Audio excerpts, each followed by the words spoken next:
Okay, let's dive right into this explainer.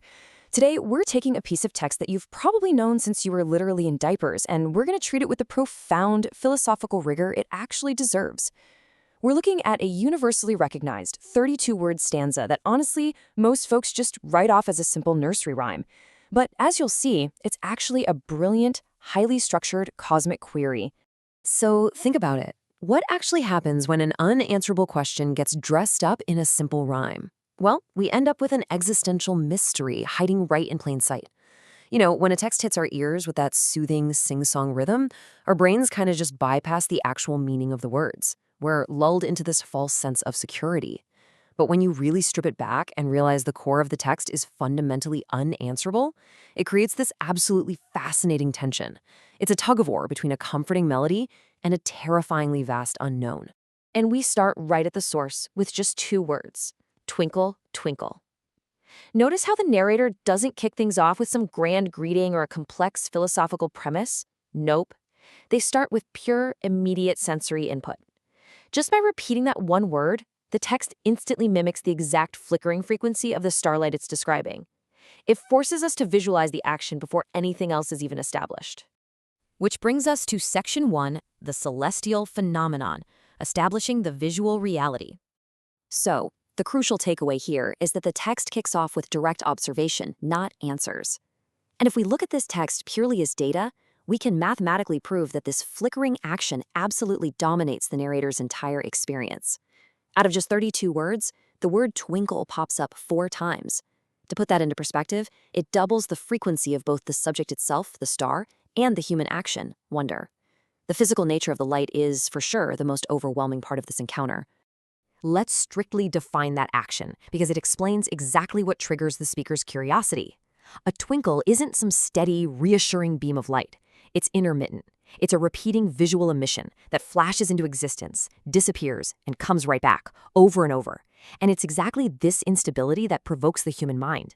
I mean, if the star were just a solid, unchanging white dot, the speaker might have just ignored it entirely. But the twinkle? The twinkle absolutely demands attention. Moving right along to Section 2, the human response, engaging the unknown. Now we transition from the cold, hard data of light emissions to the warm, kind of messy reality of human consciousness. And this brief line represents a massive shift. We go from passive observation straight into active, profound existential curiosity. After taking in that flickering light, the speaker instantly hits a brick wall of ignorance. They have no idea what this thing is. But rather than just shrugging and turning away, they lean in. How, I wonder? It's just such a beautiful, raw declaration of human vulnerability. And if we define wonder purely based on how it functions right here, it's a direct acknowledgement of our own ignorance. Think about it. To wonder is to admit flat out that you don't have the answers. In this 32-word masterpiece, wonder is literally the only tool the speaker has in their toolkit. They can't touch the star, they can't measure it. All they can do is project their consciousness outward, toward the completely unknown identity of that distant object out there in the dark. And check out how the text maps out its rhyming pairs. It mathematically locks this unanswerable question into a perfect, inescapable loop.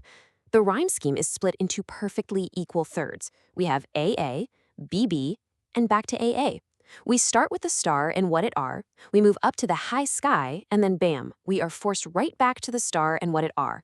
It's a brilliant acoustic structure that literally traps us in a perpetual state of wonder. All right, Section 3, scale and metaphor, the spatial gap. So we've looked at the light and we've explored the speaker's mind. Now let's zoom out and look at the immense physical space sitting between them. Think about the layers of spatial hierarchy being built here. First, we start with the implicit speaker, right down on the ground. Then, we scale up to the world. Then, zooming out even further above the world, we hit the sky. And finally, sitting way out there within that sky is the star. It's this step-by-step zooming out process that isolates the speaker at the very, very bottom of a massive cosmic ladder. Which brings us to the phrase, so high. It might sound super simple, but it actually acts as a spatial absolute. It emphasizes a totally insurmountable distance. The speaker is physically bound to the earth, totally subject to gravity, while the object they're wondering about exists in an entirely different elevated domain. It leaves the speaker feeling incredibly tiny and completely, hopelessly grounded. Now, this is really fascinating. Notice the massive gap between the physical reality and the human imagination trying to assign it some earthly value. On one hand, we have the literal entity, a little star. But because the speaker can't physically comprehend what that actually is, they have to invent a metaphor just to process it. They equate it to a diamond in the sky. They literally take the most precious, brilliant, hard, and rare object known to human terrestrial experience and project it all the way up into the void just to try and make sense of the unknown. And finally, Section 4, an unresolved cycle, the return to the beginning. So how exactly does the text resolve all this tension? Well, if we map out the chronological timeline of the poem, we see that the reader is returned to the exact same sentiment right at the end. It's wild. We observe the twinkle, we ask what it is, we try to explain it away with this metaphor about a diamond, but the metaphor ultimately fails to answer the core scientific question. And because it's totally insufficient, the text really has no choice but to collapse right back on itself. We get an exact, identical repetition of the first two lines. It's a profound admission of defeat, honestly. The text simply loops back on itself, emphasizing that human curiosity, when faced with the infinite, remains totally unsatisfied. Despite trying so hard to categorize the star, the speaker ends up right back where they started, staring at a flickering light completely ignorant of its true nature, and armed with nothing but unending wonder. 32 words. That's the total count. That is all it took to pack in this staggering amount of existential weight. It is an absolute masterclass in linguistic efficiency. I mean, in just a handful of syllables, the text manages to capture the staggering scale of the universe, the limits of human knowledge, the creation of metaphor, and the inescapable loop of scientific inquiry. And the crazy part? It does the whole shebang disguised as a gentle little nighttime rhyme. We're going to wrap up this explainer by turning the poem's core premise right back onto you.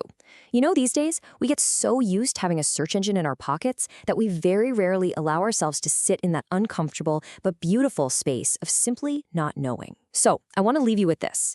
When was the last time you looked at something vast, something impossibly distant, and allowed yourself to just genuinely, truly wonder? Thanks so much for exploring this masterpiece with me today.